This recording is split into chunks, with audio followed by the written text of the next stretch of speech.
Nació en Madrid en 1975, es autor de La hermana de Katia, La recta intención, Ha dejado de llover, República luminosa, entre otras 6 novelas más también que incluyen su vasta obra. También escribe poesía, ensayo, traducciones. La obra de no ficción especulativa, así la define la producción. Vida de Guastavino y Guastavino es su último libro.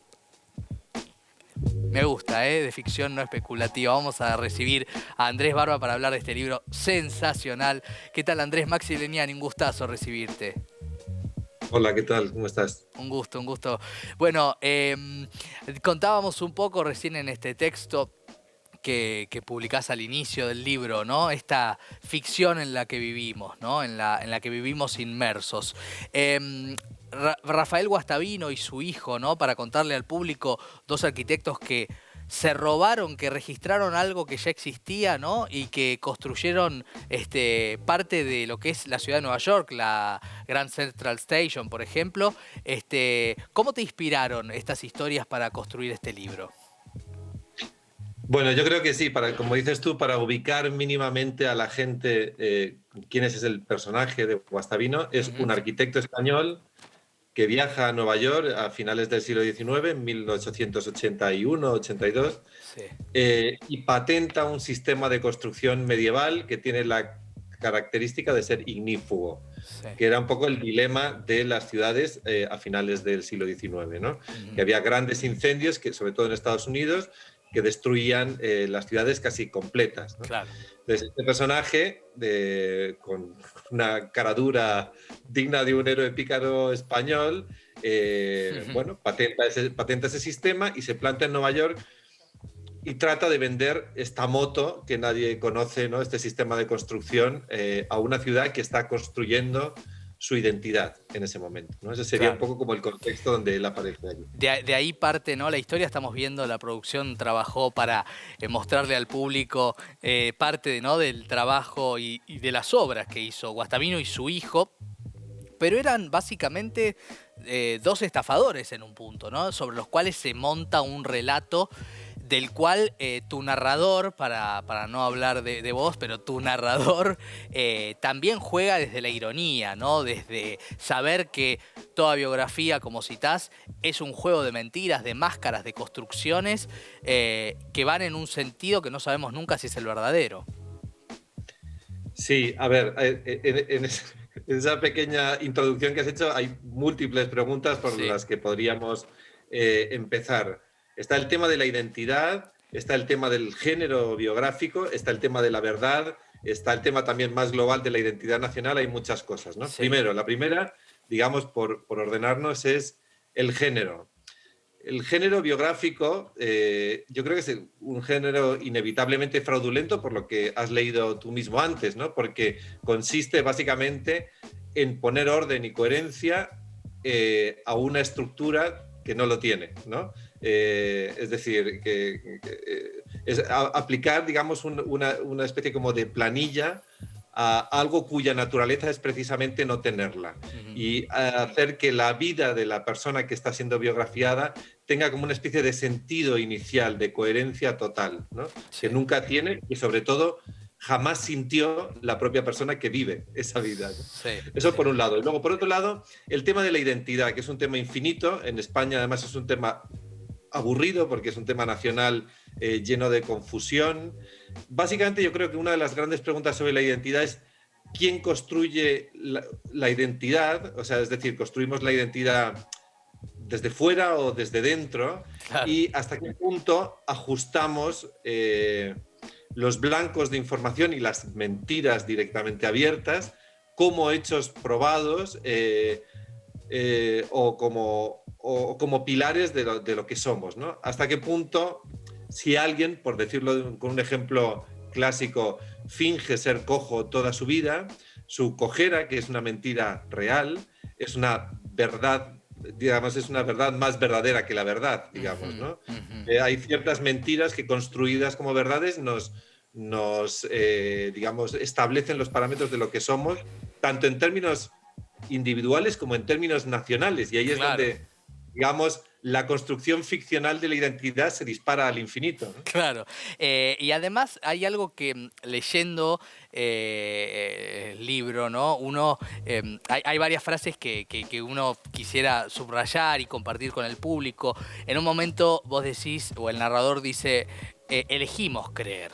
Optamos, ¿no? Esta palabra la pongo yo, optar, pero optamos por creer en algo y no en otra cosa. Y al mismo tiempo, esto de la mentira y la verdad, resuena fácilmente la frase el arte es una mentira que nos permite revelar la verdad, ¿no? ¿Qué pensás al respecto en cuanto a la operación que significa este libro, ¿no? Mira, yo creo que hay dos cosas, una relacionada con la identidad española y otra con el género. A mí me divertía mucho la posibilidad de escribir una biografía que fuera consciente en todo momento de su propia imposibilidad. Es decir, que tanto yo como escritor, como el lector que está leyendo ese libro, pudiéramos reírnos más o menos al mismo tiempo que el libro es leído o escrito, de la imposibilidad de eso mismo que estamos haciendo, ¿no? Por mi parte, de escribir una biografía, y por parte del lector, creérsela, ¿no? Las dos cosas, digamos, tenían que estar como emparentadas, y era un ejercicio borgiano que me resultaba divertido, ¿no? Sí. Por otro lado, el optamos creer es terrible, ¿no? En el caso de Guastavino en particular, aparece este personaje que es, por un lado, un pícaro que patenta un sistema medieval, que aparece en esa estudiada, que vende el verso, que acaba formando parte, como decías tú, de la identidad arquitectónica de un país que estaba forjando su identidad también en ese momento. Claro. Y lo interesante no es tanto como qué pensaba Guastavino de sí mismo, sino cómo se construye desde hoy el personaje que fue Guastavino y su importancia, ¿no? Claro.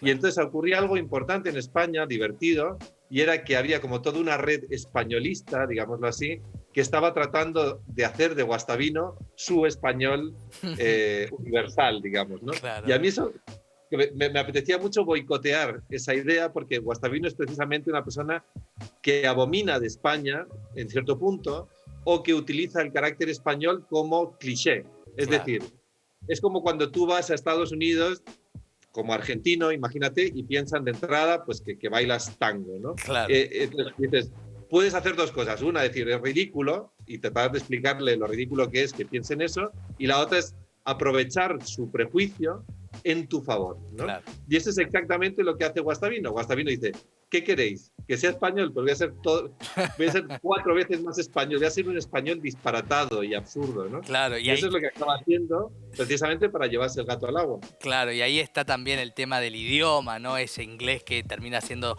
un problema. Pero además es muy interesante leer, Andrés, tu libro en tiempos de posverdad, en tiempos de fake news, ¿no? Porque en definitiva estamos hablando de una posverdad, una precuela de la posverdad en un punto, ¿no? La construcción que se hace sobre Guastavino. Fíjate, es muy interesante, pero tú imagínate que llegas a una ciudad, efectivamente has tenido la cara dura de patentar un sistema medieval, pero bueno, por otro lado, nadie conoce ese sistema. Tienes que convencer, es un sistema además que se utilizaba en el Mediterráneo para hacer construcciones muy humildes, eran para las lonjas de los mercados y tal. Y él, digamos como que, ¿cuál es el gran mérito de Guastavino? Que a mi juicio es un gran genio de la arquitectura en un punto.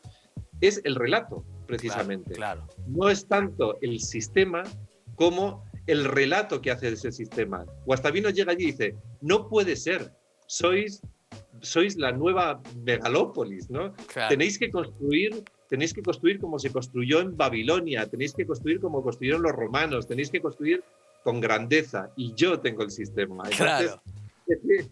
Esa especie de mitología de la arquitectura cohesiva, ignífuga, es muy interesante porque básicamente somos lo que decidimos creer también de nosotros mismos, ¿no? Claro, claro.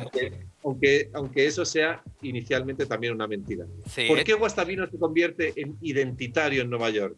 Se convierte en identitario en Nueva York porque es precisamente Nueva York quien le elige como identidad. Claro. No es que Guastavino piense de sí mismo, voy a construir una nueva identidad, etcétera, etcétera. No, ese proceso es absolutamente inconsciente. Claro, pero además... Lo interesante es que luego, mucho después de la muerte de Guastavino, hay una revisión de la biografía arquitectónica de la ciudad y es el propio Nueva York, la gente de Nueva York, lo que sea, quienes deciden, esta es nuestra identidad.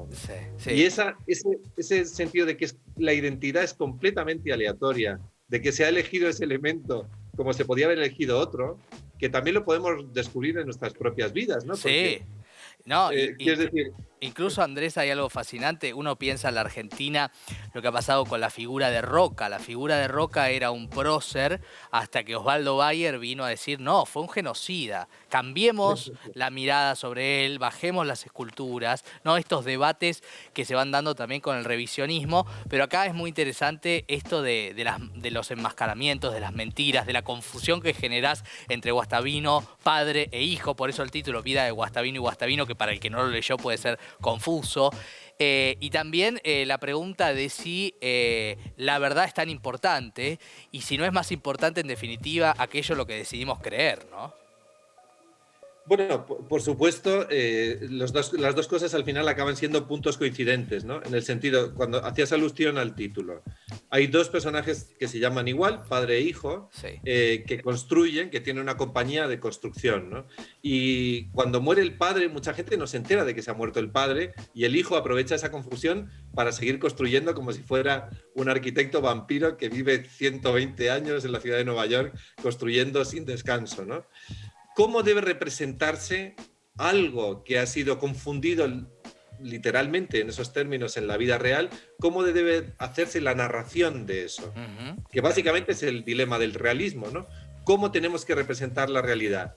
¿Como la realidad es o como la hemos sentido o apreciado, etcétera? Claro. Esa cuestión se aplica a todas las artes, en realidad, no solo a las artes pictóricas, sino también a la narrativa. ¿Cómo debe contarse la vida de Guastavino si esa confusión existió en todo momento? A lo mejor tenemos que hacer una narración donde también esté confundido eso, ¿no? Claro, claro, y de eso se trata. Y además el humor que tiene el libro es absolutamente fascinante sobre este ida y vuelta entre la identidad, entre el idioma, entre los héroes falsos, entre padre e hijo, entre la verdad y la mentira. Un libro fascinante, Andrés. Así que un placer haberte leído y un placer haberte tenido en el programa. Muchísimas gracias.